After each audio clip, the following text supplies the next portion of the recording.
अस्सलामुअलैकुम, a very warm welcome to सुबह बखैर पाकिस्तान। उस्मा खान के साथ कैसा गुजर रहा है आप लोगों का दिन? दिन तो शुरू हुआ है अभी, लेकिन उम्मीद है कि बहुत खूबसूरत, बहुत अच्छा, पॉजिटिव दिन, उम्मीदों से भरा ज़बरदस्त सा दिन आपका शुरू हो और आप उस दिन को अच्छे से मनाएं। और जो भी आपकी एक्सपेक्टेशंस हैं, जो भी आपकी उस दिन के साथ आपके प्लान्स हैं, वो सारे के सारे प्लान्स पूरे हों। लेकिन उन प्लान्स को पूरा होने से पहले आपने खुद के ऊपर भी एक नज़र डालनी है कि क्या आपके ऊपर उतनी पॉजिटिविटी है, क्या आप इतना ज़्यादा अपने आप पे, एक कहते हैं ना कि मोटिवेशन करके अपने आप को इतना इन्हांस कर रहे हैं अपने स्किल्स को या अपने दिमाग को कि वो सारे दिन के ये मामलात पूरा कर सके।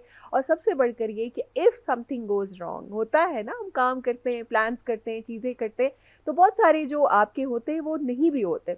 तो क्या आप उसके लिए अल्लाह ताला पे रिलाई कर रहे हैं कि अल्लाह ताला ही आपके बेहतरीन दोस्त हैं और वो ही आपके लिए चीज़ें ठीक करेंगे?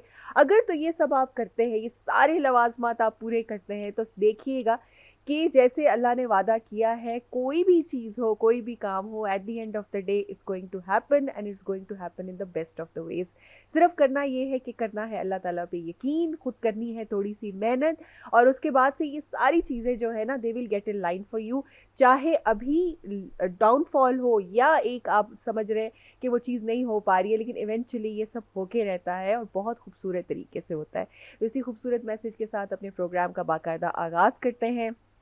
आपको पता ही है, कुछ पैटर्न हमारा चेंज हुआ है, कुछ पैटर्न हमारा तब्दील हुआ है। उस पैटर्न के अंदर हम लेते हैं अपने ब्यूरो चीफ्स को, रिपोर्टर्स को, डिफरेंट गेस्ट को, और उनसे डिफरेंट टॉपिक के ऊपर एक शॉर्ट सी हमारी कॉन्वर्सेशन होती है। तो उसी के लिए सबसे पहले हमने इनवाइट किया है तल्ला अकरम को, जो कि रिपोर्टर है रोज़ न्यूज़ के, और उनसे बात करेंगे हम आजकल पाकिस्तान में गंदम की ताज़ा तरीन सूरत हाल और महंगाई के ऊपर। तो तल्ला इकराम जी, वेलकम टू द शो। सबसे पहले ये बताइए कि ये क्या हो रहा है, ताज़ा तरीन सूरत हाल, और किसान की हुकूमतों से क्या अपील चल रही है गंदम की कीमतों को लेकर?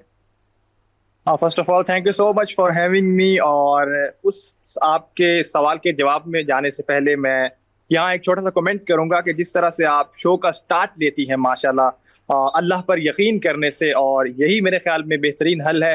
काश मुझे और कौम को ये समझ आ जाए कि अल्लाह पर तवक्कुल ही हर मसले की जो हल है उसकी तरफ जाता है। और अब मैं आपके सवाल की तरफ आता हूँ। और हाँ। गंदम की काश का जो इस टाइम पर इशू चल रहा है पाकिस्तान में, खासकर पंजाब में, क्योंकि पाकिस्तान में ओवरऑल 22 मिलियन के एकड़ पर गंदम की जो काश्त है, एकड़ के रकबे पर वो की जाती है। उसमें पंजाब ऐसा सूबा है जिसमें 16.5 मिलियन एकड़ पर गंदम की जो काश्त है वो होती है। और इस दफा गंदम की जो काश्त का हदफ था सूबा पंजाब का, वो 16.4 मिलियन एकड़ पर वो काश्त की गई। और वजारत जो ज़राअत पंजाब है उनकी जानिब से ये कहा गया कि सितंबर से अक्टूबर तक ये गंदम काश्त कर ली गई थी अपने मतलूबा टारगेट को तय करते हुए। और इसके साथ साथ इस दफा जो टारगेट अचीव करना है कि गंदम कितनी होनी चाहिए, वो 22 लाख मेट्रिक टन का जो हदफ है ये पंजाब ने मुकर्रर किया था। और इस तरह देखा जाए तो पंजाब में गंदम की जो औसतन पैदावार होती है फी एकड़ के लिहाज से, वो 33 से 34 मन फी एकड़ होती है। और इसमें ये मुख्तलिफ चीज़ों पर डिपेंड भी करती है कि किस मौसम में गंदम बोई गई है, कौन सा बीज यूज किया गया,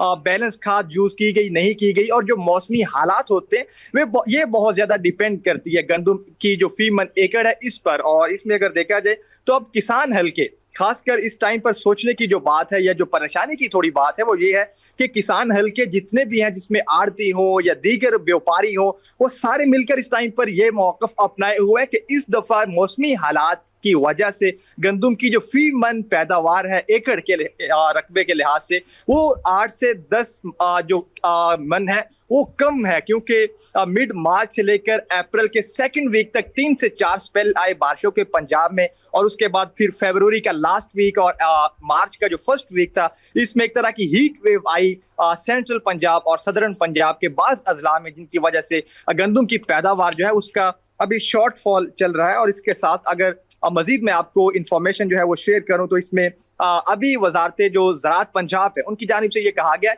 कि 15 मई तक, जो कि कल 15 मई है, जो वजारत पंजाब की गवर्नमेंट है वो किसी हतमी नतीजे तक पहुंचने के काबिल होगी कि आया उसने अपना जो 22 लाख मेट्रिक टन का हदफ मुकर्रर किया था वो उसको अचीव करने के काबिल हुई है या नहीं हुई। और इसके साथ अगर गंदम की खरीदारी के ऊपर यहाँ पर जाया जाए तो सबसे अहम पहलू गंदम की खरीदारी में ये है, पहले गवर्नमेंट जो है वो खुद खरीदार होती थी गंदम की, जो किसानों से लेती थी। लेकिन अब गवर्नमेंट इसको इस तरह कर रही है कि डीरेगुलेट कर रही है, गवर्नमेंट खुद को इसमें से निकाल रही है। निजी व नीम सरकारी कंपनियां हैं जिनकी तादाद 11 है, उनको ये जिम्मेदारी सौंपी गई है कि वो गंदम की खरीदारी का जो टारगेट उनको दिया गया है, government Pakistan initiative, green Pakistan initiative और इसके साथ 11 निजी व नीम सरकारी कंपनियों को स्क्रूटनी के तहत मुंतखब किया गया। इनको ये टारगेट दिया गया कि वो 30 लाख मैट्रिक टन का जो हदफ है गंदम खरीदने का किसानों से, वो पूरा करें। लेकिन 10 मई तक का ये एदाद शुमार ये है कि ये जो 30 लाख मैट्रिक टन का हदफ मुकर्रर किया गया और इनको दिया गया इन निजी व नीम सरकारी कंपनियों को, अब तक ये सिर्फ 1 लाख मैट्रिक टन का भी गंदम की खरीदारी नहीं कर पाए हैं, जिसकी वजह से गंदम की शॉर्टेज है मार्केट में। उसकी वजह से आपको आटे की बढ़ती हुई कीमतों का भी सामना है और दीगर मसाइल का भी इसमें सामना है। और इसमें अगर चंद चीजें और आपके सामने मैं क्लैरिटी के साथ रखूं तो 11 मई तक के जो अदाद शुमार है वो मैंने आपके सामने रख दिया। और इस तरह हुकूमत के हदफ के बरक्स इस दफा यह कहा जा रहा है कि 8 से 10 लाख टन खरीदारी होगी। हुकूमत 30 लाख की खरीदारी की उम्मीद लगाए बैठी है, हदफ दिए हुए बैठी है, लेकिन ज़राई माहिरीन का यह कहना है कि 8 से 10 लाख मैट्रिक टन से ज्यादा गंदम इस दफा नहीं खरीदी जा सकेगी। और इसके साथ साथ 25 से 30 लाख मैट्रिक टन का जो शॉर्टफॉल है उसका भी पाकिस्तान को गंदम का सामना हो सकता है। और इसी तरह यही वजह है कि चूंकि जो इसका अगर एक और जवाब आपको दूं तो जो इस टाइम पर आटे की बढ़ती हुई कीमत है उसकी बुनियादी वजह यह है कि अप्रैल तक चूंकि गवर्नमेंट जो है वो गंदम मार्केट को प्रोवाइड कर रही होती है, लेकिन जब अप्रैल आता है तो जो अगले साल की नई और गंदम होती है वो मार्केट में आ जाती है, तो फिर गवर्नमेंट जो है वो गंदम प्रोवाइड करना मार्केट को बंद कर देती है और फिर मार्केट को जो है वो रिलाई करना पड़ता है प्राइवेट व्हीट पर, जो कि उस टाइम पर अवेलेबल होती है, खा वो किसानों के पास होती है या ओपन मार्केट्स में होती है। तो उसकी वजह से चूंकि अभी गंदम का शॉर्टफॉल चल रहा है, गंदम खरीदी नहीं जा सकी, तो ये बुनियादी वजह है इस टाइम पर जो आटे की बढ़ती हुई कीमतें हैं या दीगर जो मसाइल इस टाइम पर आवाम को महंगाई की शक्ल में उनका सामना करना पड़ रहा है। बिल्कुल बिल्कुल ठीक फरमाया तलहा आपने। और ये इस तरह की इश्यूज़ हैं जो कि काफ़ी ज़्यादा प्रिवेल कर रहे हैं। एक तो क्लाइमेट चेंज या वेदर का तो असरात हैं ही गंदम के ऊपर, लेकिन साथ ही जो हमारी आड़ती सिस्टम है या हमारा जो गवर्नमेंट के थ्रू ख़रीदा जाता है, किसान बेचारे रो ही रहे होते हैं कि वो उनको कीमत वो मिलती नहीं है जो वो डिज़र्व करते हैं। तो ये एक शायद अच्छा वो है कि उसको प्राइवेटाइज़ कर दिया गया है। वो कंपनीज जो है 11 उसके ऊपर आई हैं, वो उनको ख़रीदेंगी तो उनको उम्मीद है कि मार्केट में इसकी कीमत मुस्तकम होगी और इनका बेहतर वो होगा।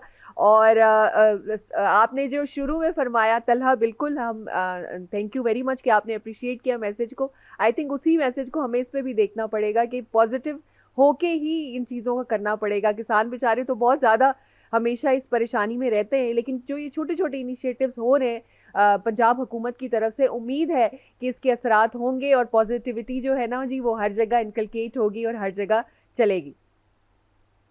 बिल्कुल बिल्कुल एग्जैक्टली, इंशाल्लाह इंशाल्लाह। बहुत शुक्रिया आपका तलहा हमें न्यूज़ देने के लिए पाकिस्तान की गंदम की सूरत हाल पे। Thank you for joining us. Thank you very much. You welcome जी। तो अभी क्या खबर है हमारे पास? तलहा ने तो दी हमें गंदम की रिपोर्ट, आपको पता चला कि यहाँ पर इश्यूज तो हैं, लेकिन साथ साथ गवर्नमेंट जो है थोड़ा बहुत इसके ऊपर काम करने की कोशिश कर रही है। थोड़ा बहुत तो हमें लगता है, लेकिन ये एक बहुत बड़ा आप कह सकते हैं सिस्टम है जो कि बहुत सालों से, बहुत अरसे से चल रहा है और उसको ठीक करने की कोशिश की जा रही है। तो लेट्स सी कि इसके क्या दूरस नताइज या असरात हमें देखने को मिलते हैं। तो आगे चलते हैं, न्यूज़ की तरफ देखते हैं क्या न्यूज़ है हमारे पास। अमरीकी सदर ट्रंप सरकारी दौरे पर चीन पहुंच गए हैं। अमरीकी सदर डोनाल्ड ट्रंप 2 रोज़ा सरकारी दौरे पर चीन के दारुल हुकूमत बीजिंग पहुंच गए। टेस्ला के बानी एलन मस्क और एनवीडियो के बानी जेनसिंग होंग भी ट्रंप के हमराह हैं। बीजिंग पहुंचने पर अमरीकी सदर का रेड कारपेट पर शानदार इस्तकबाल किया गया। अमरीका और चीन का मुस्तकबिल में मिलकर काम करने पर आमादगी का इजहार भी किया गया। ट्रंप का दौरा चीन जो है वो बराबरी की बुनियाद पर अमरीका से ताउन बढ़ाने पर तैयार है जी। तो ये है न्यूज़ कुछ हमारे पास, और इसी से हमने अंदाज़ा लगाना है कि ईरान के जो हालात हैं इंशाल्लाह खुदा करेगा कि ये ना सिर्फ बेहतर होंगे जबकि साथ साथ जो है वो ये China is also was also backing up in the dialogue as well. लेकिन अब वो हालात हैं कि दोनों आमने सामने अमेरिका और चाइना आ चुके हैं, वो प्रॉक्सी वॉर्स, और उसके बजाय एक टेबल के ऊपर बैठ के बात कर रहे हैं। तो पॉजिटिविटी अगेन हमें इससे है कि ये सारी चीज़ें बेहतर होंगी, स्पेशली जो वॉर है और ये आबनाए हमर्स का इशू है, और साथ ही जो सबसे ज़्यादा अमेरिका का जिसके ऊपर रिजर्वेशन है वो है एटॉमिक जो इनके एसेट्स हैं ईरान के, उसके ऊपर भी बात होगी। तो कहीं ना कहीं बेहतरी ज़रूर आएगी। साथ ही ये कहते हैं कि जी अमेरिकी सदर डोनाल्ड ट्रंप चीन के 30 रोज़ा दौरे पर जहां पहुंचे, वहां चीनी नायब सदर जो हैं वाशिंगटन में चीनी सफ़ीर और बीजिंग में अमेरिकी सफ़ीर ने मुअज़्ज़ज़ मेहमान का इस्तकबाल किया। इसके अलावा इस्तकबालिया तकरीब में 300 चीनी नौजवान, फौजी एजाजी, गार्ड और मिलिट्री बैंड शामिल थे। सदर ट्रंप की चीनी हम मनसब शी जिनपिंग से कल मुलाकात का इम्कान है। दो बड़ी मईशतों के सरबराहान के दरमियान मुज़ाकरात में ईरान, जंग, ताइवान, तजारत और मसनूई जहानत पर बातचीत होगी, दैट इज़ AI। सन 2017 के बाद सदर ट्रंप का ये चीन का पहला दौरा है। तर्जुमान चीनी वज़ीरत ख़ारजा का कहना है कि अमेरिकी सदर ट्रंप के दौरे चीन का खैर मुकद्दम करते हैं। ताल्लुकात बेहतर बनाने के लिए दोनों मुल्कों के सरबराहान की मुलाकात इंतहाई अहम है। रहनुमा बाहमी ताल्लुकात, आलमी अमन, तजारत और तरक्की पर तफसीली बातचीत करेंगे। तर्जुमान ने यह भी कहा कि चीन बराबरी और एहतराम की बुनियाद पर अमेरिका से ताउन बढ़ाने पर तैयार है। चीन बराबरी की बुनियाद पर इख्तलाफात ख़त्म करने के लिए भी तैयार है। चीन दुनिया में फैली बेयकीनी सूरत हाल ख़त्म करने के लिए किरदार भी अदा करने पर तैयार है। तो चीन तो है जी पॉजिटिव, काफ़ी ज़्यादा पॉजिटिव इन मुज़ाकरात को लेके, और स्पेशली जो एक हैविक फैला है इस वॉर से, और इसके अलावा जो इसके असरात आ रहे हैं उन सबको ठीक करने के लिए वो अपना एक कलीदी किरदार अदा करना चाहते हैं। और देखते हैं कि इसके जवाब में अमेरिका क्या उनको रिस्पॉन्ड करता है और क्या टर्म्स एंड कंडीशन सामने आती है। सो फिंगर क्रॉस्ड, आई होप कि ये एक पॉजिटिव और एक ये जो स्पेशली वॉर है इसकी जंगबंदी नहीं, इसको ख़त्म करने का एक हमें अंदिया मिलेगा, और हम यही देख रहे हैं कि मुज़ाकरात से एक अच्छा रिजल्ट सामने आए। पाकिस्तान शानदार सालिस रहा, ट्रंप ने साथी सेनेटर की पाकिस्तान पर तनकीद को मुस्तरद कर दिया। ईरान के साथ जंगबंदी मुज़ाकरात में पाकिस्तान ने बतौर वाहिद सालिस के अपना भरपूर किरदार अदा किया, जिसे दुनिया भर में कदर की निगाह से देखा जा सकता है।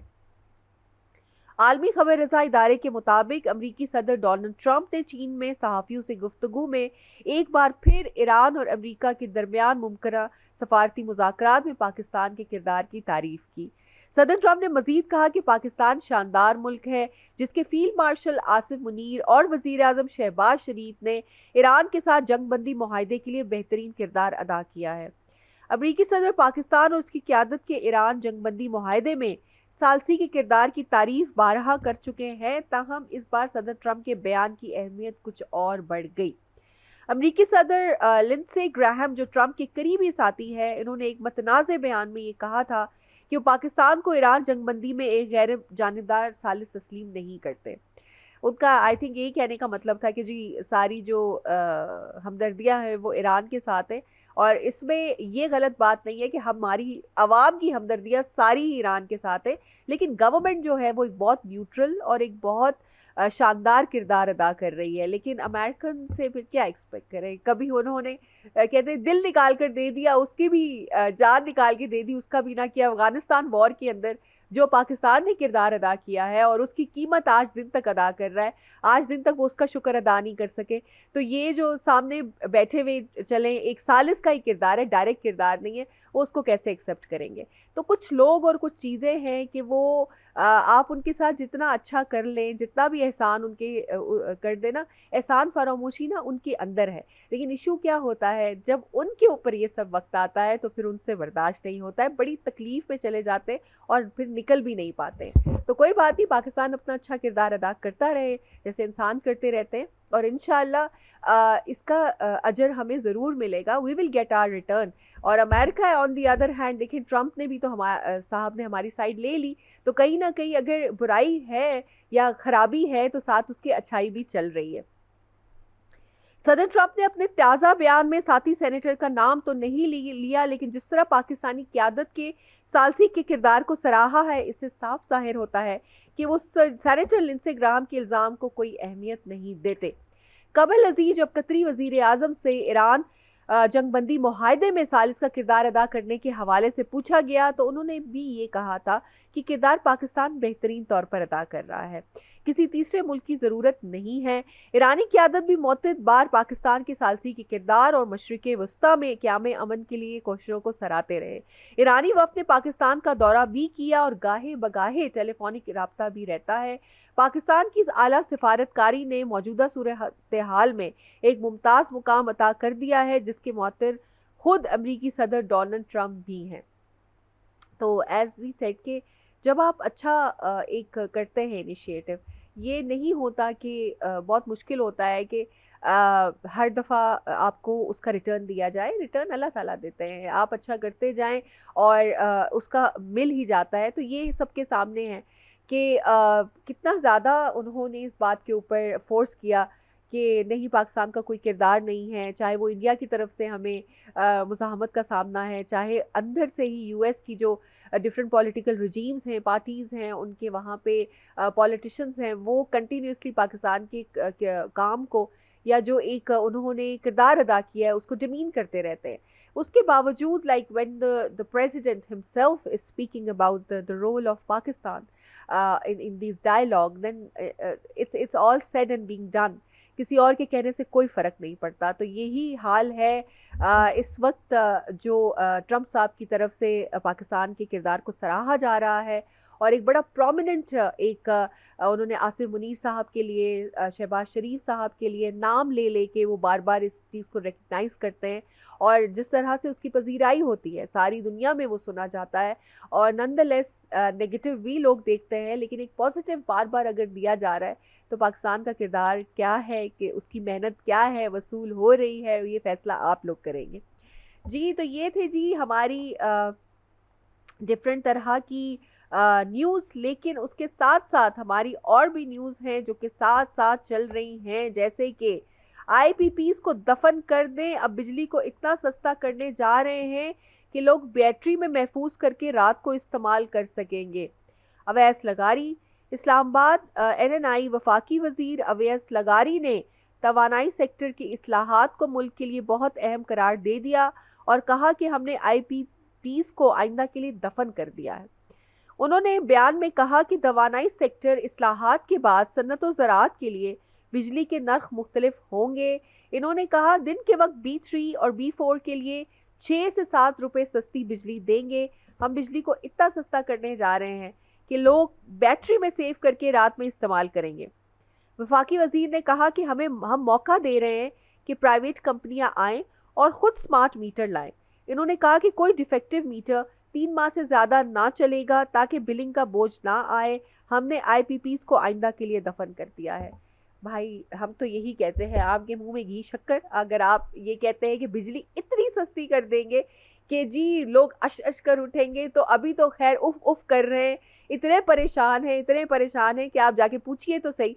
फ्यूचर के लिए डेफिनेटली अगर तो उन्होंने ये वो कह रहे हैं कि सोलर लगवाएं। सबसे पहले तो आप हमें भी देखना चाहिए कि can solar can be afforded by everybody in the nation. हमारी जो इकोनॉमी है उसके अंदर एवरी पार्ट ऑफ आर जो हमारे सब सेक्टर्स हैं, लोग हैं, डिफरेंट तरह की तबकात से लोगों का ताल्लुक है, क्या सारे सोलर को अफोर्ड कर सकते हैं? कितना एक्सपेंसिव है सोलर इस वक्त। तो ये जो बैटरियों में सेव करेंगे, ये कैसे सेव करेंगे? क्या मतलब बिजली जो है गिफ्ट के तौर पे आएगी और उसको करेंगे? Definitely they need a system, solar system या कुछ भी वैसा उनको करना पड़ेगा। तो अगर तो ये है और जो गरीब पिस रहा है उसको किस तरह से होगा, थोड़ा सा हम इसके ऊपर जानना चाहेंगे। या फिर ये भी हो सकता है कि सोलर के का जो पूरा सिस्टम है, पैनल है, सब इतना सस्ता कर दिया जाए कि वो सबके लिए अफोर्डेबल हो। ये भी एक पॉसिबिलिटी है। और साथ में ये वो कह रहे हैं कि इतनी सस्ती होगी कि बैटरी के अंदर करेंगे। अब बैटरीज कितनी महंगी हैं वो भी आपको पता है।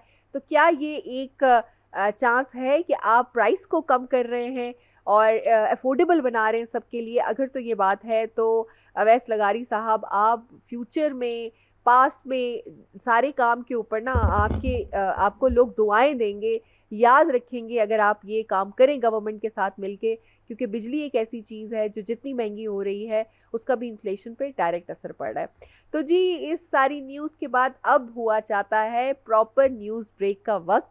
हमारी टीम इंतज़ार कर रही है न्यूज़ की, जो आपके साथ ज़बरदस्ती करती है न्यूज़ शेयर। जल्दी से लेते हैं न्यूज़ ब्रेक, वापस आते हैं और शो को कंटिन्यू करते हैं। तो see you after a short break. जी, welcome back after the break. हम लोगों ने ली थी छोटी सी ब्रेक ताकि आएँ जल्दी से वापस और अपनी गेस्ट की लिस्ट देखें कि कौन है आज हमारे साथ मौजूद।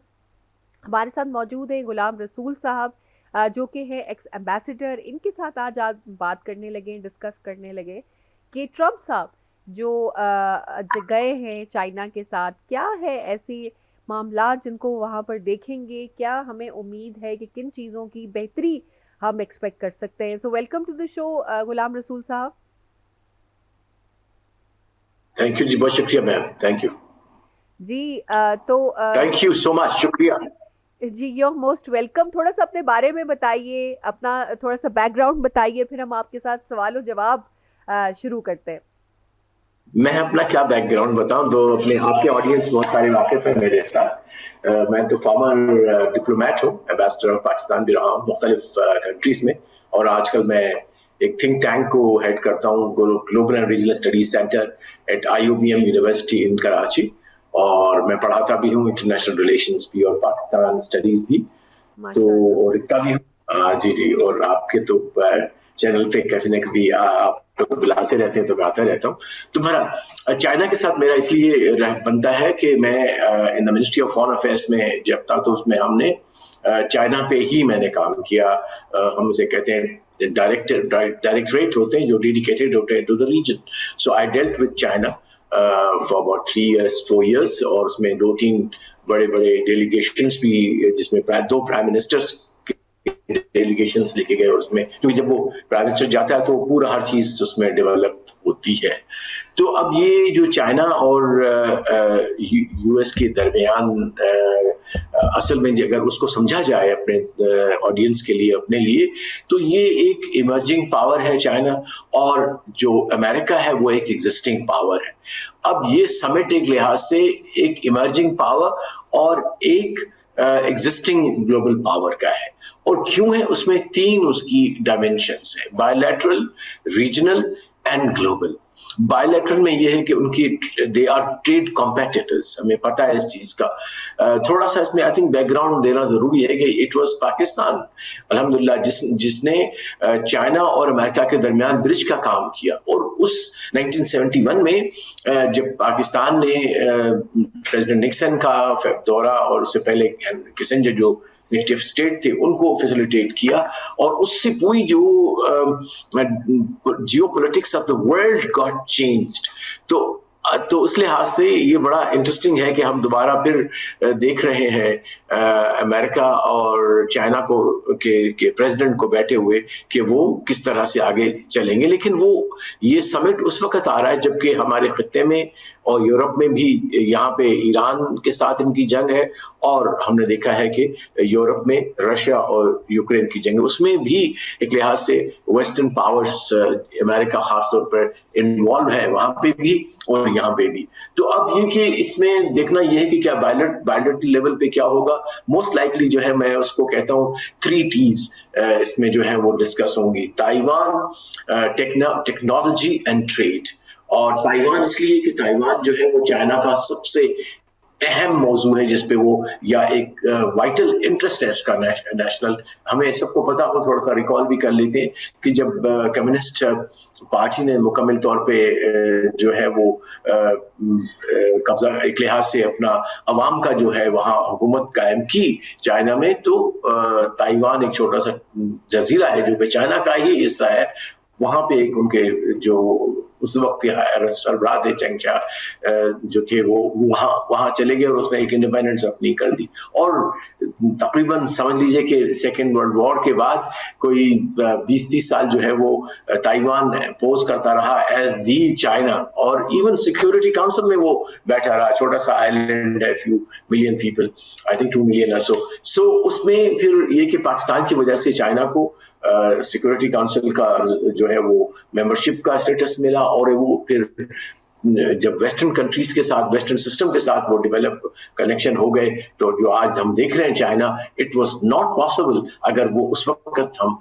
दरवाजे ना खोलते या हेल्प ना करते खोलने के अंदर। ऑब्वियसली वो डिसीजन दोनों कंट्रीज का था। तो इस वक्त जो बैठे हुए हैं mister Trump and mister she, तो उसमें आई थिंक बायलैटरल लेवल पे ट्रेड डिस्कस होगा, टेक्नोलॉजी डिस्कस होगी और ताइवान डिस्कस होगा। तो अब देखते हैं कि क्या उसमें फैसले होते हैं, लेकिन डेफिनेटली हर एक ने अपना अपना इंटरेस्ट जांचना होता है और हर एक ने अपना अपना देखना होता है कि उसकी जो ऑडियंस है मुल्क की, वो दुनिया में क्या उसका इमेज है। लेकिन एक बात बड़ी वाज़ेह है कि अमेरिका शायद नहीं चाहता कि ये जो ट्रांजिशन हो from a unipolar to a multipolar, वो किसी जंग के मैदान में हो। और यकीनी तौर पर यह भी कहा जा रहा है कि अमेरिका चाइना से ज़रूर कहेगा कि वो ईरान को आमादा करे कि वो अमन के लिए बातचीत करे उनके साथ, और जो उसकी सख्त गिर अब जो कंडीशंस है उसकी तरफ से, दोनों तरफ से हैं एक्चुअली देखा जाए तो। अमेरिका की तरफ से तो बहुत ही नाजायज है, लेकिन ईरान ने चूंकि अपनी खुद मुख्तारी इंडिपेंडेंस को प्रोटेक्ट करना, अपने वाइटल इंटरेस्ट को प्रोटेक्ट करना, और उस पर इतने सारे हमले हुए। और ये खासतौर पर जो लास्ट जंग थी वो तो बिल्कुल नाक की जंग थी, वो एक गैर कानूनी जंग थी, वो एक वॉर ऑफ चॉइस थी बिटवीन इसराइल एंड अमेरिका। और अमेरिका की तो जंग थी ही नहीं, वो इसराइल के जो जंगजू किस्म के या एक जुनूनी जो प्राइम मिनिस्टर है उसका और एक बड़ा ज़ियोनिस्ट है, वो 40 साल से सीमित था कि किस तरह से ईरान को तबाह बर्बाद किया जाए, अमेरिका को आमादा किया जाए कि वो उस पर हमला करे। जाहिर है अकेला इजराइल तो ईरान को कुछ नहीं कर सकता, इट इज़ ऑल।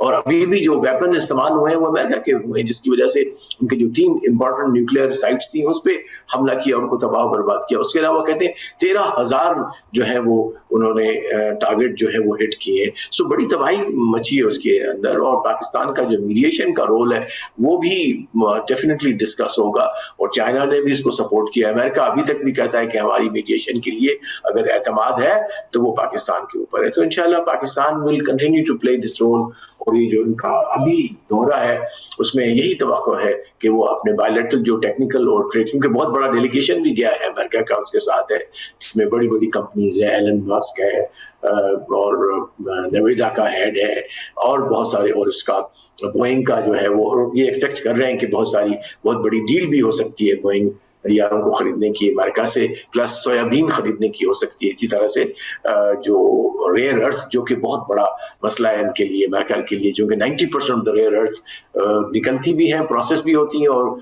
एक्सपोर्ट वही करता है दुनिया में। और उसकी अहमियत यह है कि तमाम जो आजकल की टेक्नोलॉजीज हैं, इसमें माइक्रोचिप्स हैं, डिफेंस है, रॉकेट्स हैं, मिसाइल्स हैं, और जो बैटरीज हैं इलेक्ट्रॉनिक व्हीकल की, वो तमाम की तमाम उसको जरूरत पड़ती है इसके रेयर अर्थ की। तो उस पे कोई एग्रीमेंट हो सकता है, लेकिन देख ही रहे हैं कि 2 बड़े पावर जो है वो आपस में फैसला करेंगे कि अगला जो नक्शा बनेगा दुनिया का, उसमें वो बगैर किसी लड़ाई के किस तरह से रोल अदा करें। जी बिल्कुल ऐसे ही है, and you are right about it.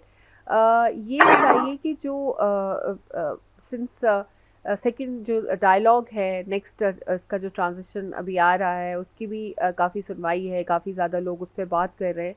तो क्या ये it is highly expected that the next dialogue session will be taken place in China rather than Pakistan? नहीं, देखिए ऐसा नहीं है, क्योंकि पाकिस्तान का वेन्यू कंसेंसस वाला है। चाइना का असल में पॉलिसी इस न सिर्फ इस जंग में लेकिन इससे पहले भी कि वो खुद एक्टिवली इस तरह से जो है वो पार्टिसिपेट नहीं करता, पीछे से अपना जो उसका इन्फ्लुएंस है पार्टीज के ऊपर वो इस्तेमाल करता है। और मैं समझता हूँ कि अभी तक भी यही पॉलिसी है कि वो सामने इस तरह से प्रोएक्टिवली अंदर जाके मतलब इन द सेंस के it will not become a venue, क्योंकि उसकी फिर जवाबदारी भी होती है और फिर उसका कोई कनोटेशन भी तब्दील हो जाती है दुनिया में। सो मैं समझता हूँ कि पाकिस्तान ही उम्मीद मुझे ये है कि हमारे इंशाल्लाह, मैं हमेशा कहता हूँ लफाजी नहीं लेकिन ये मेरी सही फीलिंग है कि इंशाल्लाह अगर अमन की सुबह नमूदार होगी इस खित्ते में और दुनिया में तो इंशाल्लाह वो पाकिस्तान से होगी, इस्लामाबाद से होगी। जी इंशाल्लाह इंशाल्लाह। थैंक यू वेरी मच गुलाम रसूल साहब, बहुत अच्छा आपने साइनॉप्सिस हमें दिया। थैंक यू फॉर जॉइनिंग अस। अभी हमने सुनी गुलाम रसूल साहब से बात, जो कि हैं एक्स एम्बेसडर और एक थिंक टैंक को हेड कर रहे हैं। बड़ा ही उन्होंने हमें एक ना सिर्फ दिया एक कि क्या चाइना के में होने जा रहा है और वॉर के मुतल्लिक तो है ही, लेकिन ट्रेड पे क्या इकोनॉमीज़ के अंदर इतना बड़ा शफल और शिफ्ट आएगा वो भी उन्होंने हमारे साथ शेयर किया। अभी हमारे साथ मौजूद हैं डॉक्टर सिकंदर, जो कि हैं माहिर इमराज दिल यानी कार्डियोलॉजिस्ट, और ये इनसे आज हमने बात करनी है कि नौजवानों में जो है वो हार्ट अटैक का क्यों इतना ज़्यादा इशू आ रहा है, और स्पेशली जो यंग हैं बिटवीन 20 to 40 उनका भी काफ़ी ज़्यादा जो उनके केसेस हैं वो रिपोर्ट हो रहे हैं। जी welcome back after the break. थोड़ी सी टेक्निकल इशू का हमने फेस करना पड़ा, लेकिन हमारी ज़बरदस्ती टीम ने कर लिया उसको सॉर्ट आउट।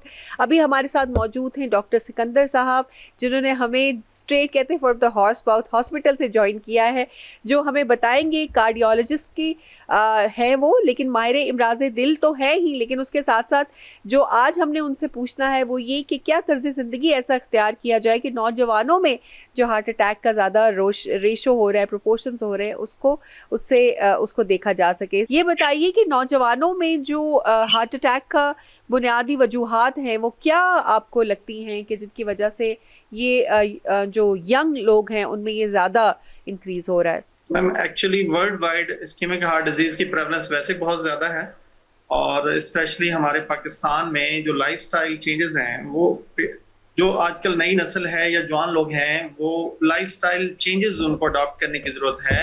उनका पुअर लाइफस्टाइल है और उसकी वजह से मॉर्बिड ओबेसिटी का वो शिकार हो रहे हैं, डिसलिपिडीमियाज का शिकार हो रहे हैं, जैसे लेट आवर्स में जागना और लेट आवर्स में खाना खाना। तो सबसे बुनियादी वजह मैं समझूंगा कि उनकी लाइफस्टाइल अडॉप्ट करने की, गुड लाइफस्टाइल अडॉप्ट करने की जरूरत है उनको। जी जी। और सेकंड नंबर पे जो सोशो इकोनॉमिक फैक्टर है, बहुत ज्यादा स्ट्रेस का सामना है, बेरोजगारी है, definitely jobs, lack of jobs हैं। इस वजह से ये लोग ना सफर कर रहे हैं, बहुत ज्यादा स्ट्रेस का सामना है, जिसकी वजह से प्री एज हाइपरटेंशन का शिकार हो रहे हैं। और पेरेंट्स की हिस्ट्री भी है, डेफिनेटली जेंडर फैक्टर भी होता है, बट स्ट्रेस का मेन रोल है और लाइफस्टाइल का। राइट। तो आप क्या समझते हैं, ये भी होता है कि ज़्यादातर जो हमारे जेन ज़ी हैं या जेन एक्स हैं वो ज़्यादा पोटैटो काउच बन गए हैं, घर में ही रहते हैं, एक्सरसाइजेज नहीं करते, एक्टिव लाइफस्टाइल नहीं है, और स्पेशली जैसे आपने बताया कि लेट नाइट ईटिंग जो है वो एक हैबिट बन चुकी है। तो ये सारी चीज़ें किस तरह से बेहतर की जा सकती हैं? मैम एक्चुअली ना awareness, lack of awareness in community face कर रहे हैं हम लोग, और इसके ऊपर काम होना चाहिए। प्रिवेंटिव कार्डियोलॉजी के ऊपर काम होना चाहिए, सेमिनार्स कंडक्ट कराने चाहिए, जिसमें ये लोगों को अवेयरनेस दी जाए कि द मेन रिस्क फैक्टर्स जो हैं जिसकी वजह से वो लोग फेस कर रहे हैं, उसको रोकथाम की जा सके प्रॉपर वे से, और जिसके ऊपर किसी किस्म की वो एक्टिव पार्टिसिपेशन नहीं नजर आती किसी भी लेवल पे, गवर्नमेंट लेवल पे या किसी भी लेवल पे। जी। और जब अवेयरनेस हो जाएगी, उनको कॉन्शियस हो जाएगी हमारी कम्युनिटी, और उन्हें रिस्क फैक्टर्स स्ट्रेटिफिकेशन और ये सारी चीजें क्लियर हो जाएगी कि ये इन लाइफस्टाइल से हम अपने आप को इम्प्रूव कर सकते हैं। और बेसिक जो रीजंस होती हैं वो यही है कि लैक ऑफ एक्सरसाइज है, और सेडेंटरी लाइफस्टाइल है, और लेट आवर्स में खाना पीना चल रहा है, और मोबाइल हैबिट्स बहुत ज्यादा है, रात को लेट आवर्स तक जागते रहना और फिर नींद ना पूरी कर सकना। जब नींद नहीं पूरी होगी तो डेफिनेटली आपका होमोसिस्टीन लेवल बढ़ जाएगा, और जो कि एक मेन फैक्टर है जो कि आपकी कोरोनरी वेसल्स को डैमेज कर रहा होता है। सही है बिल्कुल। ये एक ऐसी चीज़ है जो कि आई थिंक अगर आप स्पेशली लाइफस्टाइल को ही देख लें तो ये लाइफस्टाइल के ये सारे इश्यूज हैं जिसके अंदर अगेन जब आप नेचुरल जो आपका एक बॉडी क्लॉक है उसके अगेंस्ट जाते हैं, चाहे वो सोने के लिए है, नींद के लिए पूरा करने के लिए, चाहे खाने पीने का है, और ये सारी चीज़ें जो आपकी एक्सरसाइजेस हैं, जो आपकी 5 वक्त नमाज है, वो यही तो है कि you have to get up on your feet और अपने आप को थोड़ा एक्टिव रखना है। जब आप इन सब चीज़ों से दूर हैं तो डेफिनेटली बॉडी का भी एक टेम्परामेंट है, बॉडी भी एक हद तक ये चीज़ें अपने ऊपर बर्दाश्त कर सकती है, तो उसके बाद से वो रिटेलिएट करती है। तो वो यही हो रहा है कि अब छोटे छोटे स्टेप्स करके वो यहाँ तक चीज़ जा रही है। तो इसके अलावा कुछ बताइए हेपेटाइटिस सी के मुतल्लिक, क्या ये एक इशू भी है जो काफी प्रिवेलिंग हो रहा है? मैम एक्चुअली वहाँ यहाँ पे प्रॉब्लम ये है कि हमारे हॉस्पिटल्स के अलावा जो पेरिफेरी में, देहातों में, गांव के विलेज एरियाज में, वहाँ पे क्वैक्स बहुत ज़्यादा प्रैक्टिस कर रहे हैं। क्वैकरी बहुत ज़्यादा है जिसकी वजह से non qualified doctors they are practicing with the same needle and without hygienic stitches apply कर रहे होते हैं, वोन ड्रेसिंग कर रहे होते हैं, तो जिसकी वजह से ये हेपेटाइटिस बी और सी की जो प्रेवलेज है वो बहुत ज़्यादा हो रही है। अब वहाँ पे एक्चुअली इनको रोकथाम करने की जरूरत है ताकि लोगों को प्रॉपर एक गाइडेंस की जरूरत है। तो देहातों में तो लोग नहीं समझेंगे कि ये कितना क्वालिफाइड डॉक्टर है, बट जो भी उनको फर्स्ट एड के तौर पे डील करेगा वो उसको अपना मसीहा मान के उससे प्रैक्टिस करवाएंगे। और साथ ही उससे क्या होगा कि वो सेम नीडल्स और सेम सिरिंजेस को बार बार इस्तेमाल करने से और उससे में चांसेस होता है, क्योंकि ब्लड बॉर्न है दोनों, हेपेटाइटिस बी एंड सी, तो ये उससे स्प्रेड बहुत ज्यादा होता है। और इवन के जो डेंटल क्लिनिक्स होते हैं ये प्रॉपर रजिस्टर्ड, जो आरएमपी और पंजाब हेल्थ केयर कमीशन से रजिस्टर्ड है, उनको तो प्रैक्टिस की इजाजत देनी चाहिए, अलाउ करना चाहिए। जो नॉन रजिस्टर्ड और पंजाब हेल्थ केयर कमीशन के बगैर चल रहे हैं, प्रैक्टिस कर रहे हैं, इवन के राजा बाजार वाली साइड पे हम जाते हैं, पिंडी वाली साइड पे, तो लोग फुटपाथ पे दंदान साज बैठे हुए हैं, तो अनहाइजीनिक मेयर्स की वजह से वो टूल्स उनके बहुत ज्यादा अफेक्टेड होते हैं वायरस से, जिससे ये स्प्रेड होता है बहुत ज्यादा। डेंटल वर्क सोच समझ के करवाना चाहिए और हाइजीनिक मेयर्स को इख्तियार करना चाहिए। बिल्कुल ठीक, बिल्कुल सही बता रहे हैं आप। और स्पेशली जो आपके ऑथेंटिक क्लिनिक्स होते हैं, रजिस्टर्ड होते हैं, वहीं से ही करवाना चाहिए। और इश्यूज़ यही हैं कि जहाँ पे हाइजीन का ख्याल नहीं रखा जाता, और स्पेशली इतना इम्पॉर्टेंट एक है ये आपके डेंटल्स और नीडल्स, ये सब तो वो डेफिनेटली स्प्रेड करने का बाइस बनते हैं। तो यही है कि हमें ख्याल रखना है, बेहतर रखना है। बहुत शुक्रिया आपका डॉक्टर सिकंदर साहब, आपने हमारे साथ वैल्यूबल इंफॉर्मेशन शेयर की जी। तो थोड़ा सा हमने इसकी सेहत के ऊपर बातचीत। अब हमारे साथ मौजूद हैं इंजीनियर अब्दुल जब्बार, जो कि है एनर्जी एक्सपर्ट। इनके साथ हम आज करने लगे हैं बातचीत जिसके अंदर होगा मुल्क में बिजली का जो बहरान शिद्दत अख्तियार कर रहा है और बिजली की बढ़ती कीमतों की वजह से जो बहरान आ चुका है उसके ऊपर करेंगे हम बात। तो जी आप हमारे साथ लाइन पे मौजूद हैं इंजीनियर जब्बार साहब। तो अभी हम करते हैं स्टार्ट। सबसे पहले तो अपने बारे में बताइए अब्दुल जब्बार साहब, आप करते क्या हैं, फिर हम चलते हैं कुछ सवालात की तरफ। जी देखिए, मैं एक्चुअली जो है वो सस्टेनेबल डेवलपमेंट पॉलिसी इंस्टीट्यूट में मेंबर बोर्ड ऑफ गवर्नर्स हूँ, और एनर्जी इकोनॉमी के हवाले से हम वहाँ पे काफ़ी रिसर्च कर चुके हैं। मेरे अपने ख्याल में के इलेक्ट्रिक के ऊपर एक किताब हमने छापी, काफ़ी इसको कही एक बड़ी पुरानी चीज़ें हैं। उसके बाद हमने जो है वो मुख्तलिफ हवाले से एनर्जी के ऊपर बहुत सारे जो है वो चीज़ों की न फ़कत पब्लिकेशन की, बल्कि उसमें हिस्सा लिया, उसमें कॉन्फ्रेंसेस करवाई, और हमारे अपनी SDC जिसको हम एनुअल प्रोग्राम्स कहते हैं, उसमें एनर्जी के ऊपर एक बहुत बड़ी एक इनविटेशन की लिस्ट है जिसमें मुल्क के प्रोमिनेंट लोग, जो मशहूर लोग हैं, जिनको हम समझते हैं कि वो एनर्जी के बारे में कुछ उनकी तफसीलात बेहतर तौर पे जो है वो आगाही के हवाले से एक अच्छी नज़र में देखी जाती हैं, उनको हमने ऑर्गेनाइज किया। और आज भी मेरी अपनी ज़ाती दिलचस्पी जो है इसमें बहुत है कि इलेक्ट्रिक के फर्स्ट जो 7 साल का टैरिफ था जिसको डिसमेंटल किया गया था, उसमें मैं इंटरवेनर था, और मैं साइट एसोसिएशन ऑफ कराची का चेयरमैन रहा हूँ, वाइस माशाल्लाह। प्रेसिडेंट, कई मरतबा federation of Pakistan chamber of commerce में रहा हूँ। माशाल्लाह माशाल्लाह, ज़बरदस्त। वन ऑफ द, बहुत जिसको अच्छा कहना आपका चाहिए प्रोफाइल है, कि और बहुत अच्छा आप जिस चीज़ों के ऊपर काम भी कर रहे हैं, that is very substantial as well, specially जो सस्टेनेबल डेवलपमेंट है अब्दुल जब्बार साहब। तो कुछ बताइए कि ये जो आपकी नॉलेज है, क्या ये कह रही है कि बिजली का बहरान बेहतर होने जाएगा, या फिर ये इसमें और शिद्दत आएगी, और स्पेशली अवेलेबिलिटी नहीं है चीज़ों की, कीमतों से लोग बहुत ज़्यादा परेशान हैं, तो क्या कहते हैं आप इस बारे में? देखिए, जहाँ तक एनर्जी सेक्टर का ताल्लुक है तो हम शुरू करते हैं कि हमने आईएमएफ को कहा कि आप जो है हमारे वीकनेसेस को उजागर करें।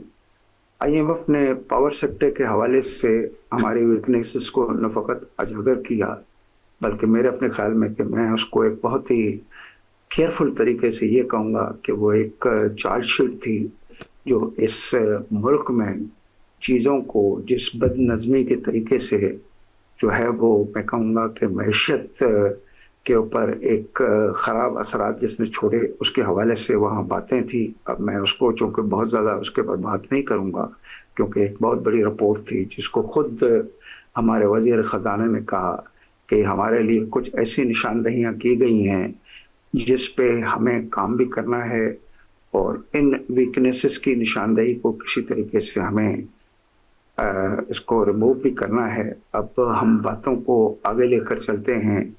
मेरा ख्याल है कि अगर आप सुनते होंगे तो पाकिस्तान में ये आज की बात नहीं है, बल्कि प्रोफेसर इकबाल एहसन ने जब नवाज शरीफ का दौर था तो उस वक्त उन्होंने कहा था कि पाकिस्तान की सबसे बड़ी कमजोरी ये है कि एनर्जी जो है उसकी जनरेशन और उसकी इंस्टॉल्ड कैपेसिटी बहुत ज़्यादा है, मगर इंफ्रास्ट्रक्चर जिसको हम कहते हैं कि ट्रांसफरेबल, डिस्ट्रीब्यूटेबल और कंज्यूमर तक पहुंचाने के हवाले से उसके बीच में एक बहुत बड़ा फर्क है।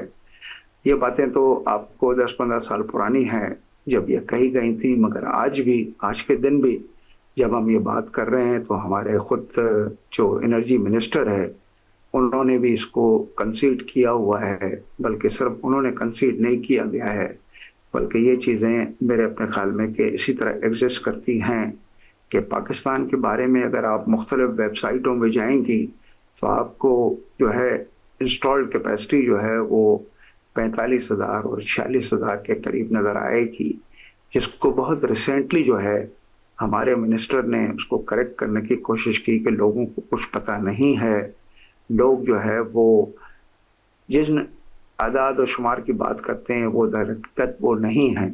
हम थोड़ी देर के लिए अगर मिनिस्टर के आदाद और शुमार पर चलें कि वो कहते हैं कि जी ये तो 32,000 है, तो वो ये कहना चाहते हैं कि 32,000 जो है वो एक डिपेंडेबल, एक अवेलेबल जो है, जिसको कहना चाहिए कि energy source, generation source available है, मगर साथ साथ उन्होंने ये भी कहा कि हमें जो है हमारे पास जो डिमांड है मैक्सिमम डिमांड वो 25 और 27,000 के दरमियान आई है, जबकि रजिस्टर्ड डिमांड्स जो हैं वो हमारे पास जो पूरा एक इसको कहते हैं मुस्तनद किस्म की रजिस्टर्ड डिमांड हमारे पास 25,000, कोई 6,000 से लेकर 22,000 तक जो है वो मुख्तलिफ सालों में हमारे पास रही हैं। पिछले साल भी तकरीबन यही हमारे पास चीज़ रही है।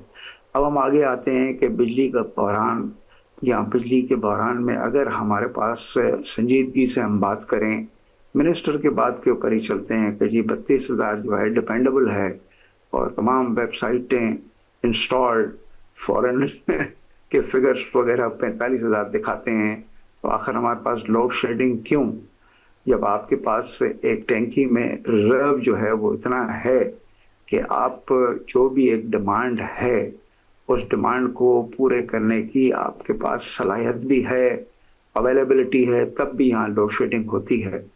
तो इससे आपको पता पड़ेगा कि कितनी हमारे पास एक मिसमैनेजमेंट है कि हमारे पास ज़्यादा अवेलेबल जनरेशन कैपेसिटी होने के बावजूद भी हम किस पे जाते हैं, हम जाते हैं लोड शेडिंग के ऊपर। उसके लिए ये कहा जाता है कि हाँ जी साउथ और नॉर्थ के बीच में जो है वो एक इंफ्रास्ट्रक्चर नहीं है जो इस पावर को कैरी करे कि हमारी जो डिमांड है उसके मुताबिक जो है वो सप्लाई भी मुहैया की जा सके। अब थोड़ी देर के लिए आप ये जहन में रखें कि अगर हमारे पास इंस्टॉलेशन ज़्यादा है, जनरेशन ज़्यादा है और हम सप्लाई नहीं कर पा रहे हैं, तो उसके बीच में फिर वो आ जाते हैं IPPs, जिसकी कैपेसिटी पेमेंट के हवाले से बार बार बात करती जाती है, जिसको हम गर्दिशी कर्जा कहते हैं, जो इस वक्त 2.3 से लेकर 2.6 ट्रिलियन रुपीस के दरमियान जो है वो कहा जाता है। और सिर्फ उसमें वो पेमेंट जिसको हम कहेंगे कि जो बिजली इस्तेमाल नहीं की गई है, न सप्लाई हो सकी है, न उसको जो है वो कंज्यूमर डिमांड के अगेंस्ट में किसी तरीके से मुहैया किया गया है, इंफ्रास्ट्रक्चर की वीकनेसेस की वजह से, वो 1900 अरब रुपए है। अब हम अगर इन आदाद शुमार को लेकर चलें तो इससे हम क्या नतीजा हासिल करते हैं कि हमारे पास बेतहाशा जो है वो जनरेशन इंस्टॉल की जाती रही है, मगर साथ साथ उस जनरेशन को ट्रांसफर करने के लिए एक ट्रांसमिटेबल, जिसको हम कहते हैं कि अक्सर आपने सुना होगा ट्रांसमिशन लाइंस, NTDC का लफ्ज आपने सुना होगा, वो हमने उस हवाले से हमने उसको किसी तरीके से मैच नहीं किया। तो कसूर किसका? कसूर किसी का भी नहीं, ये एक मिसमैनेजमेंट है। और आज से नहीं, मेरा ख्याल है कि ये 2 डिकेड से तकरीबन हम यही चीज़ें देख रहे हैं। अब हम अगर आगे चलें तो थोड़ी देर के लिए मैं बड़ा मोहतात तरीके से कहूँगा, किसी मुल्क की भी इकोनॉमी जो है उसमें one of the factor, not the only factor, मगर वन ऑफ द फैक्टर होता है कि एनर्जी की दस्तियाबी। मगर सिर्फ दस्तियाबी नहीं, बल्कि एक अफोर्डेबल और एक पर यूनिट प्राइस जो है वो हमारे कॉम्पिटिटर्स, खासकर जब एक्सपोर्टर्स की बात करते हैं कि हमारे कॉम्पिटिटर्स के यहाँ एनर्जी कॉस्ट कम है और हमारे पास ज़्यादा है, तो वो ये कहना चाहते हैं कि हमारी जो कॉस्ट ऑफ मैन्युफैक्चरिंग है वो इसके वजह से बढ़ जाती है और हमें मुश्किल होती है कि उस मुसाबकाती अमल में किसी तरीके से अपनी चीज़ों को इंट्रोड्यूस करें, जिसको हम एक्सपोर्ट्स कहते हैं। मगर साथ साथ एक बात और भी मैं आपको बताऊं कि जो भी ममालिक हैं जहाँ पे एनर्जी जो है उसकी दस्तियाबी एक अफोर्डेबल भी है और उसकी दस्तियाबी में लोड शेडिंग और दूसरे इस किस्म के मसाइल नहीं आते हैं, वहाँ पे इकोनॉमिक ग्रोथ जो है वो बेहतर होती है। हमारे पास कल ही आप देखें जो फिगर्स हमारे प्लानिंग के डिवीजन के हवाले से प्रोफेसर साहब ने दी हैं, वो फिगर्स अच्छी नहीं हैं। और मजीद क्योंकि मजीद के बाद जो है वो हमारे पास एक जो प्राइजेस के एस्केलेशन की बातें सामने आई हैं, कुछ LNG में फासला आ गया था मिलने में, जो मेरा ख्याल है कि अब 2 जहाज आ चुके हैं। मगर मैं फिर भी ये कहता हूँ कि इन सारे मसाइल के ऊपर काबू पाने से पहले भी यही मसाइल हमारे सामने थे, लोड शेडिंग की थी और डिमांड और सप्लाई के बीच में जो है वो एक सप्लाई नहीं हो पा रही थी। तो थोड़ी देर के लिए हम फिर आगे बढ़ते हैं इस सारी चीज़ों को देखते हुए कि आप अगर अंदाज़ा लगाएं कि हमारे सारे जो डिस्कोज हैं उस डिस्कोज में लॉसेस हैं, जिस लॉसेस को हम टेक्निकल लॉसेस से ज़्यादा अवाम के हवाले से उसकी तशहीर करते हैं, जो मेरा ख्याल है कि मुनासिब नहीं है। हम कहते हैं कि इस मुल्क में चोरी है, इस मुल्क में बिजली की चोरी हो रही है, जबकि दूसरी तरफ हुकूमत 3 सालों से कह रही है कि हम 10 मिलियन स्मार्ट मीटर्स लगा रहे हैं, जिसके बाद जो है इस चोरी का इख्तिताम होगा। मगर उस चोरी के हवाले से मैं पावर सिस्टम इंजीनियर हूँ, मेरे अपने ख्याल में कि ये चोरी नहीं है बल्कि इनएफिशिएंट सर्विलेंस है, मॉनिटरिंग है। जब आपकी किसी मुल्क में स्मगलिंग बढ़ जाती है तो उसके असबाब सिर्फ यही होते हैं कि उसकी सर्विलेंस और मॉनिटरिंग सही तौर पे नहीं हो रही है, या थोड़ा सा अगर हम उसको एहतियात के साथ बात करें कि मिलजुल कर और ताल्लुकदारी की वजह से इस किस्म के काम होते हैं। अक्सर जो है वो कामों में, इस किस्म के कामों में ताल्लुकदारी और मेरा ख्याल है कि एक रेंट सीकिंग का अंसर रहता है।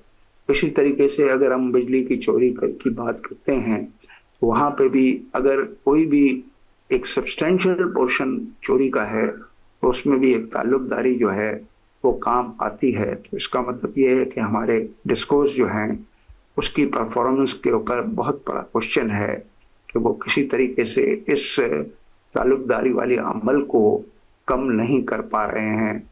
ये भी मेरा ख्याल है कि तो अप्रिशिएट करना चाहिए कि हमारे मिनिस्टर साहब ने कल परसों एक प्रेस कॉन्फ्रेंस में कहा कि हमने इस लॉसेस को, जिसको मैं ताल्लुकदारी वाले लॉसेस कहूँगा, उसमें हम काफ़ी कमी ला चुके हैं। लेस्को के हवाले से उन्होंने कहा कि 3 साल पहले यहाँ पे 27 अरब रुपए के नुकसान थे, जो हम कम करके 23 अरब रुपए तक लाए हैं। अगर इस किस्म की चीज़ें हो रही हैं और आहिस्ते आहिस्ते अगर इसमें कमी आ रही है तो मेरा ख्याल है कि हमें इसको ज़रूर अप्रिशिएट करना चाहिए। एक बात और है कि इन सब चीज़ों से हुकूमत जो है वो जान छुड़ाने के लिए इस वजह से कि मॉनिटरिंग सही नहीं कर पा रहे हैं, कोई एफिशिएंसी हम इम्प्रूव नहीं कर पा रहे हैं, और यही जो सप्लाई एंड डिमांड के बीच में इंफ्रास्ट्रक्चर की कमियाबी है, उसके लिए हुकूमत सिर्फ इन सारे मसाइल का हल एक ही समझती है, प्राइवेटाइजेशन। मैं प्राइवेटाइजेशन कमीशन में खुद 6 साल मेंबर रह चुका हूँ। मेरे अपने ख्याल में कि प्राइवेटाइजेशन जो है वो हर मसले का हल नहीं है। प्राइवेटाइजेशन के हवाले करने का मकसद जो है वो पीछे यही है, यही बातें कही जाती हैं कि लॉसेस है। अगर पीआईए को हमने प्राइवेटाइज किया तो हम कई डिकेड से कोशिश कर रहे थे कि लॉसेस को कम करें। जब हम 600-700 अरब रुपए के लॉसेस पे चले जाते हैं तो हम पीआईए उठाकर प्राइवेटाइज कर देते हैं। इसी तरीके से ये जो यूटिलिटीज हैं, थोड़ी देर के लिए मैं ये कहूँ कि हमारे पावर स्टेशंस में जो थर्मल एनर्जी मुहैया की जा रही है वो आईपीपीस के जरिए है। 10-15 साल हो गए हैं। आईपीपीस के जितने भी एग्रीमेंट्स है वो पब्लिक इंटरेस्ट के खिलाफ हैं। कवानीन पाकिस्तान बल्कि यूनिवर्सल प्रिंसिपल ऑफ डिस्कशन में वो एग्रीमेंट जो अवामी नोयत के मुफादात के खिलाफ हों वो रिवोक किए जा सकते हैं, उसमें तजदीद हो सकती है। अब हम अगर थोड़ी देर के लिए ये बातें करें कि क्या तजदीद हुई है, मैं कहूँगा कि कॉस्मेटिक, सिर्फ एक मार्जिनल तजदीद कुछ हुई हैं उन प्लांट्स के हवाले से जो अपनी ज़िंदगी पूरी करने के करीब थे। इस वक्त हम जो है इनको बेतहाशा पैसे दिए जा रहे हैं, बिजली सप्लाई नहीं हो रही है, प्लांट बंद पड़ा हुआ है, मगर कैपेसिटी पेमेंट के हवाले से जो है उनको पैसे हम दे रहे हैं। आप यूज़ करें या ना करें, कहीं पे भी दुनिया में यूनिवर्सल प्रिंसिपल ऑफ कंजम्पशन जो है उसकी वैल्यू जो है वो सप्लाई के अगेंस्ट दी जाती है। पाकिस्तान के इन आईपीपीएस के कवानीन जो है बड़े अजीब किस्म के कवानीन हैं कि पैकेट डे आप बिजली मुहैया करें न करें, या आपको कहा जाए इस वक्त हमें बिजली की ज़रूरत नहीं है तब भी आपको पैसे दिए जाएं। तो हुकूमत को यहाँ पे एक ड्रास्टिक किस्म का मेरा ख्याल है कि कोई यानी एक्शन तो मैं नहीं कहूँगा, सोच पैदा करनी चाहिए कि किसी तरीके से इस बेतहाशा गर्दशी कर्जों को जो आईपीपीएस के हवाले से डेवलप होते जा रहे हैं इसमें किसी तरह कमी आए। अब अगर कमी आने के फवायद क्या हो सकते हैं, कल ही मिनिस्टर साहब ने कहा कि हम 6 से 7 रुपए जो है वो बिजली को कम कर रहे हैं या कम करने की पोजीशन में आ जाएंगे। और आईपीपीएस के हवाले से उन्होंने बात की कि आइंदा कोई भी आईपीपीएस और इस किस्म के मुआहदे नहीं किए जाएंगे। और ये भी मिनिस्टर साहब ने बात की कि कोई भी ऐसा प्लांट जो बाहर से इंपोर्ट बेस्ड फ्यूल पे चलने वाला हो उसको हम एक किस्म का अपने पूरे पॉलिसी सिस्टम से हम उसको बाहर कर रहे हैं। मेरे अपने ख्याल में कि इसको भी हमें अप्रिशिएट करना चाहिए कि कम से कम जो है फ्यूचर की पॉलिसी सामने नजर आ रही है। अब हम आगे लेकर चलते हैं तो मैं कहूँगा कि ब्लेसिंग्स इन डिस्गाइज, पाकिस्तान में जब सोलराइजेशन की बातें की गई, खुद हुकूमत ने जो है वो कायदे आज़म सोलर पार्क से लेकर मुख्तलिफ जगहों पे जो है वो एक रियायतें दी। रियायतें क्या थी कि स्टेट बैंक से कर्जा लें और उस कर्जे के ऊपर कोई मार्कअप नहीं होता था सोलराइजेशन के लिए। उससे बड़े बड़े इंडस्ट्रियल्स जो है मुफीद हुए, बड़े बड़े ग्रुप्स जिनके पास जो है वो असनाद थी दिखाने के लिए कि हमें इतने सारे पैसे दे दें और हमारी ताकत है माशी कि हम पैसे वापस भी कर सकते हैं। मगर साथ साथ हमने देखा कि लोगों ने जब बिजली के रेट्स के बढ़ते हुए रुझानात में कोई कमी तो न देखी तो लोग सोलराइजेशन के ऊपर चले गए। ये भी एक हकीकत है जो मिनिस्टर साहब कल कह रहे थे, थोड़ा सा मैं उस फिगर्स के साथ इतना इत्तेफाक तो नहीं करता, मगर चलो हम मिनिस्ट्रियल फिगर्स को ही लेकर चलते हैं। तो वो कह रहे हैं कि 22,000 मेगावाट जो है वो सोलर इस मुल्क में इंस्टॉल हो चुका है। और मिनिस्टर साहब ये भी कह रहे हैं कि 8,000 उसमें नेट मीटरिंग के ऊपर है। ज्यादा जो है मेरा ख्याल है कि इसमें रेजिडेंशियल आंसर है। और ये भी कहा जा रहा है, जो मिनिस्टर साहब के फिगर्स की बात कर लेते हैं कि ये जो रेजिडेंसेस है वो 35 से लेकर 40% जो है सोलर जो है वो रेजिडेंशियल एरियाज में है। ये पाकिस्तान में देखें, ये खुद ब खुद सरमायाकारी, ये गरीब लोगों के, जब कभी मिनिस्टर वहां पे फोरम पे ये बात करते हैं कि जी ये तो गरीब लोग नहीं है जिन्होंने सोलराइजेशन की है, ये तो हमारे जैसे लोग हैं जिन्होंने सोलराइजेशन की है, मगर हकीकत उसके बिल्कुल बरक्स है। ये जो 22,000 मेगावाट में से अगर 8,000 निकाल दें तो बाकी लोगों ने ये ऑफ ग्रिड जो सोलराइजेशन की है, छोटे छोटे लोग हैं, दुकानदार हैं, रूरल एरियाज हैं, सब हेडक्वार्टर्स हैं। इवन कराची से शहर जिसमें मैं रहता हूँ, यहाँ पे भी आप जाएं तो छोटे छोटे बस्तियों में भी आपको ऐसा लगेगा कि लोगों ने आधा किलोवाट 1 किलोवाट की सोलराइजेशन की है। मगर जब लोगों ने अपने वसाइल में से कटौती करके, या जिसको हम कहेंगे कि फ्यूचर में इस बिजली के कीमतों से बचने के लिए ये सोलराइजेशन की, तो इसको हमें इनकरेज भी करना चाहिए था और इसको हमने खुला जो है एक ओपन पॉलिसी की तरह इसको छोड़ देना चाहिए था। मगर फिर बीच में सरकार आती है आईपीपीएस के इस कैपेसिटी पेमेंट को किसी तरीके से जस्टिफाई करने के लिए, और हुकूमत कहती है कि अब हम पॉलिसी चेंज कर रहे हैं, आपको लाइसेंस भी लेना है, आपको कागजात भी पुर करने हैं, आपको डिस्ट्रीब्यूशन कंपनी के पास भी जाना है, आपको नेपरा के पास भी जाना है, और हम आपको 9 रुपए में जो एक्स्ट्रा बिजली होगी वो हम 9 रुपए में लेंगे, जिसमें जब टैक्सेस का आंसर माइनस किया जाए तो ये कीमत 6 रुपए और 7 रुपए बनती है। तो मेरा ख्याल है कि अगर आपके पास टाइम कम है तो मैं इसको यहाँ पे रोकूंगा, वरना एक और बात करने की कोशिश जरूर करूंगा जो मिनिस्टर साहब ने कही थी। जी आप बात बताएं। जी बहुत शुक्रिया सर, आपके टाइम का, बहुत अच्छी इन्फॉर्मेशन आपने शेयर की। अनफॉर्चुनेटली हमारे पास टाइम लिमिटेड है, कुछ और गेस्ट हैं जो वेट कर रहे हैं। बहुत शुक्रिया अब्दुल जब्बार साहब आपके आने का। बड़ा ही डिटेल उन्होंने बिजली के बारे में, उसकी कीमतों के बारे में, सोलराइजेशन के बारे में हमारे साथ इन्फॉर्मेशन शेयर की।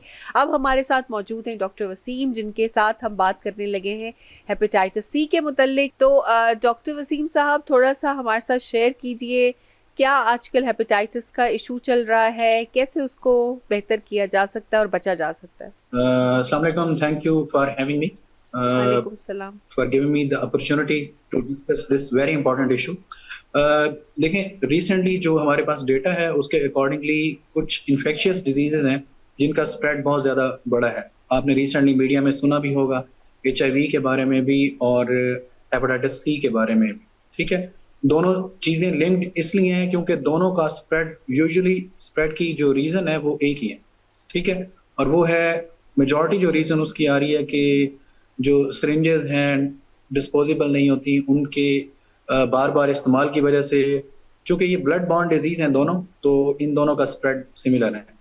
स्पेसिफिकली चूँकि आज हमारा टॉपिक हेपेटाइटिस सी पे ही है तो मैं हेपेटाइटिस सी पे ही बात करना चाहूँगा कि हेपेटाइटिस सी जो है पाकिस्तान में, मैं चूँकि यहाँ पे पिम्स में शोबा मेदा जिगर में ही काम करता हूँ, तो हम रोज़ाना की बुनियाद के ऊपर ये बहुत सारे मरीज़ देखते हैं जो कि हेपेटाइटिस सी से मुतासरा होते हैं और जो है उनकी ज़ाहिर है वो उनकी लाइफ ख़तरे में होती है। हेपेटाइटिस सी की प्रेवलेंस इस वक्त तकरीबन 2 से 3% है, यानी हर 100 में से 2 से 3 लोग जो हैं वो हेपेटाइटिस सी से मुतासरा है, और ये बहुत अलार्मिंग फिगर है।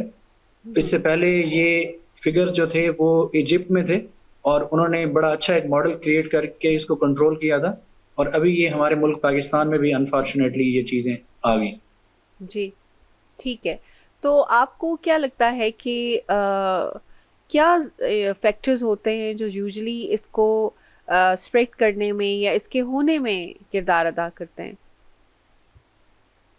मल्टीपल फैक्टर्स हैं। फर्स्ट ऑफ ऑल तो हमें समझना ये चाहिए कि ये ब्लड बॉर्न है। एक इंसान का ब्लड दूसरे इंसान में किसी भी तरीके से अगर मुंतकिल होता है तो हेपेटाइटिस सी मुंतकिल हो जाता है। अब उसमें जो कॉमन चीजें हैं कि हम लोग जाते हैं बार्बर के पास तो रेजर का इस्तेमाल, जो कि न्यू अगर रेजर नहीं है या न्यू ब्लेड वो यूज नहीं कर रहा, या उसी पानी के अंदर ही वो जिसमें ऑलरेडी ब्लड शामिल है किसी और पेशेंट का उसमें उसको वॉश कर रहा है, तो रिस्क है। आजकल एक बड़ा नया ट्रेंड स्टार्ट हुआ है ब्यूटी क्लिनिक्स का, और जो हमारे जो ब्यूटी पार्लर्स हैं या हजाम हैं उनकी शॉप्स में भी कुछ एस्थेटिक प्रोसीजर इस तरह के किए जा रहे हैं कि जिसमें हल्का फुल्का जो है वो उसमें ब्लड की इन्वॉल्वमेंट होती है। ठीक है, तो वहां से ये स्प्रेड होता है। हमारे मुल्क में क्वैकरी बहुत ज्यादा है। रोड्स के ऊपर बैठ के लोग जो है जिनको हम अताई कह सकते हैं दंदान साजी कर रहे होते हैं। इसके अलावा देहातों में चले जाएं, गांव में चले जाएं, तो वहां पे चूंकि डॉक्टर्स अवेलेबल नहीं होते एज सच, तो क्वैकरी का एक सिस्टम है कि प्रैक्टिशनर जिनको हम कहते हैं कि जो सीखे हुए बच्चे होते हैं वो काम कर रहे होते हैं, तो उनको कोई ज्यादा अवेयरनेस नहीं होती कि इससे किस तरह किया जा सकता है अवॉइड। दूसरा ये कि वो सिरिंजेस का बार बार इस्तेमाल भी अभी भी पाकिस्तान के कुछ एरियाज के अंदर जो है वो हो रहा होता है, तो वो एक स्प्रेड की रीजन है। तीसरी इसकी एक स्प्रेड जो है वो सेक्सुअल स्प्रेड भी है, वो भी एक रीजन है जिसके लिए आवाम को बहुत ज्यादा आगाही देने की जरूरत है। जी जी, तो ये क्या पानी से भी फैलता है अगर नहीं, पानी साफ नहीं होता? हेपेटाइटिस सी के बारे में ये चीज क्लियर है कि ये पानी से नहीं फैलता। हेपेटाइटिस ए है जिसको पीला यरगान कहते हैं, वो यूजुअली पानी से फैलता है। ये वाटर बॉर्न डिजीज नहीं है, ये ब्लड बॉर्न डिजीज। तो पानी का इसके साथ कोई पानी का या फूड का या खाने का कोई ऐसा जिसके साथ रिलेशनशिप नहीं है। ये ब्लड बॉर्न डिजीज है, इसमें ब्लड का कांटेक्ट होना इन एनी फॉर्म जरूरी है, तो आपको हेपेटाइटिस होता है, और जो कि बहुत ज्यादा हो रहा है। जी, तो आपने कहा कि ब्लड ट्रांसफ्यूजन से ये होता है, जबकि वो तो बड़ा एक सेफ एनवायरनमेंट में हॉस्पिटल्स के अंदर यूजुअली ब्लड ट्रांसफ्यूजन्स होते हैं, और कई दफ़ा पेशेंट्स में बड़ा ज़रूरी होता है क्योंकि वो उनकी लाइफ थ्रेटनिंग होते हैं। तो फिर किस तरह से इस चीज़ को कंट्रोल किया जाए कि ये असरात ना रखे? जी बिल्कुल, आपने सही फरमाया कि ब्लड ट्रांसफ्यूजन भी इसका एक सोर्स है। मेजॉरिटी जो अच्छे हॉस्पिटल्स हैं, मेजर हॉस्पिटल्स हैं, वहाँ पे तो ब्लड ट्रांसफ्यूजन के लिए बड़े अच्छे स्क्रीनिंग सेंटर हैं और बड़ा अच्छा तरीकाकार है कि वहाँ पे तो चांसेस बहुत कम होते हैं। लेकिन यूजुअली जो लोकल्स सेटअप बने होते हैं या जिनके पास कोई बहुत ज़्यादा अच्छा सोफिस्टिकेटेड इक्विपमेंट नहीं होता इस चीज़ की स्टरलाइजेशन का, तो फिर वहाँ पे ये ब्लड ट्रांसफ्यूजन के लिए भी के थ्रू भी स्प्रेड होता है। लेकिन यूजुअली ब्लड ट्रांसफ्यूजन से ज़्यादा जो है वो चीज़ें जो कि हमारी जनरली हम जो रूटीन के अंदर जो है इन्वॉल्व होते हैं, हम बार्बर के पास जाते हैं, ब्यूटिशियन के पास जाते हैं, एस्थेटिक्स वालों के पास जाते हैं, रूटीन में हम अपने दांत निकलवाते हैं, किसी हम मुस्तनद डॉक्टर के पास नहीं जा रहे होते, तो उन चीज़ों से जो है इसका स्प्रेड ज़्यादा है बनिस्बत जो है ब्लड ट्रांसफ्यूजन या इसके। दूसरा ये भी होता है कि अक्सर औकात हॉस्पिटल में लोड ज़्यादा होता है, डायलिसिस जो मशीनें होती हैं, अब वहाँ पे एक डायलिसिस मशीन के ऊपर मल्टीपल ज़ाहिर पेशेंट्स के हो रहे होते हैं। वैसे तो अच्छे हॉस्पिटल में उन्होंने डेडिकेट की होती हैं कि ये हेपेटाइटिस की डायलिसिस है और ये नॉन हेपेटाइटिस पेशेंट की डायलिसिस मशीन है, but still there is always a risk जो कि मौजूद होता है, और इसको इंतहाई हाई लेवल के ऊपर जो है मतलब एहतियात करके इसको कैटर किया जा सकता है। जी बिल्कुल, बहुत बहुत शुक्रिया आपका डॉक्टर वसीम, बहुत अपने अच्छा नॉलेज पे अच्छे तरीके से हमें हम तक लाने की कोशिश की अवेयरनेस को। और इसी सेम टॉपिक में मौजूद हैं हमारे साथ डॉक्टर अली, उनसे हमने करनी है, हाँ जी सॉरी, हमारे साथ नवाबजादा शाह अली मौजूद हैं। आई थिंक आज हमारे डॉक्टर्स की एक लाइन लगी है नवाबजादा साहब, तो हमने आपको भी एक डॉक्टरेट वाला डॉक्टर क्रिएट कर दिया है। कैसे हैं आप, खैरियत से हैं नवाबजादा शाह अली? जी अल्हम्दुलिल्लाह। हाँ जी, तो किस टॉपिक पे आज हम बात करने वाले हैं और क्या इन्फॉर्मेशन आप हमसे शेयर करने वाले हैं? इन्फॉर्मेशन जो है वो हेपेटाइटिस सी से रिलेटेड ही है कि पाकिस्तान जो है वो दुनिया भर में अगर 6 करोड़ मरीज हैं हेपेटाइटिस सी के, तो पाकिस्तान में सिर्फ 1 करोड़ मौजूद हैं। और वज़ीर आज़म पाकिस्तान शहबाज शरीफ को इस चीज़ का शिद्दत से इदराक हुआ और उन्होंने अपनी टीम को हिदायत की कि इसके लिए आप कुछ करें। तो 10 साल पहले एक प्रोग्राम शुरू किया गया था हेपेटाइटिस को रोकने का, तो उसको फॉल किया गया है और अब उसके तहत जो है वो मुल्क भर में स्क्रीनिंग की जा रही है और इस सिलसिले में नादरा की भी मदद ली जाएगी। जो भी जिसकी भी स्क्रीनिंग होगी उसका डाटा एक डिवाइस होगी उनके पास, एहलकारों के पास, उसमें दर्ज करेंगे और किसी का पॉजिटिव आएगा तो उसके बाद उसको फर्दर रेफर किया जाएगा बड़े मरकज़ की तरफ, जो कि अस्पताल में भी हो सकता है किसी भी जगह पर। वहाँ पर उसका PCR टेस्ट किया जाएगा और अगर वो भी पॉजिटिव आ जाता है उसके बाद उसकी प्रॉपर उसको ट्रीटमेंट दी जाएगी, जो कि तकरीबन अगर हम उसकी कॉस्ट की बात करें तो जिसको मेडिसिन दी जाएगी वो 33,000 की है, 3 महीने की दवाई, वो हुकूमत की तरफ से मुफ्त दी जाएगी। और कुछ अफराद को 6 माह भी लगते हैं, कुछ को 3 लगते हैं, डॉक्टर साहब बेहतर बता सकते हैं। तो ये उसका एक तरीक़ाकार रखा है।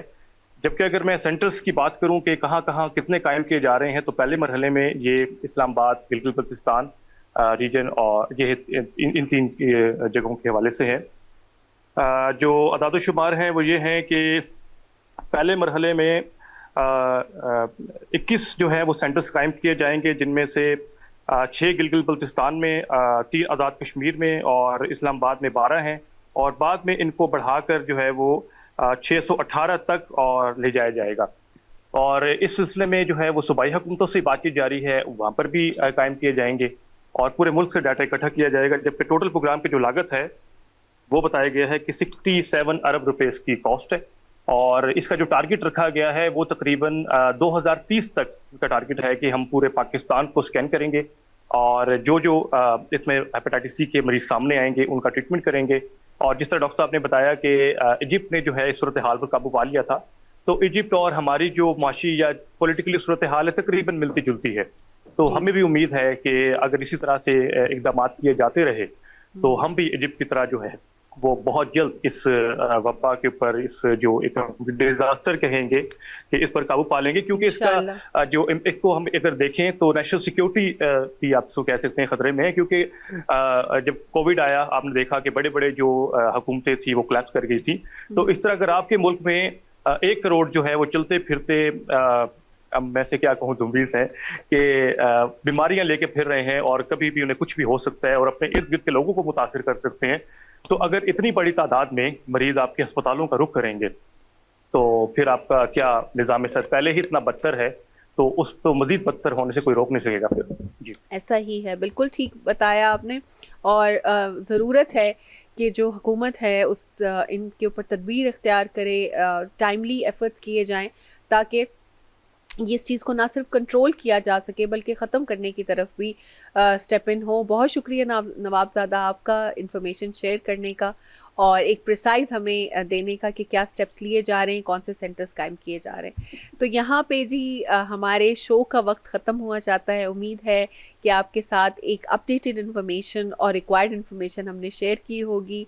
आज के शो के लिए हम आपसे इजाज़त चाहते हैं। इंशाल्लाह एक नए प्रोग्राम के साथ उस्मा खान दोबारा हाजिर होंगी। अल्लाह हाफिज़।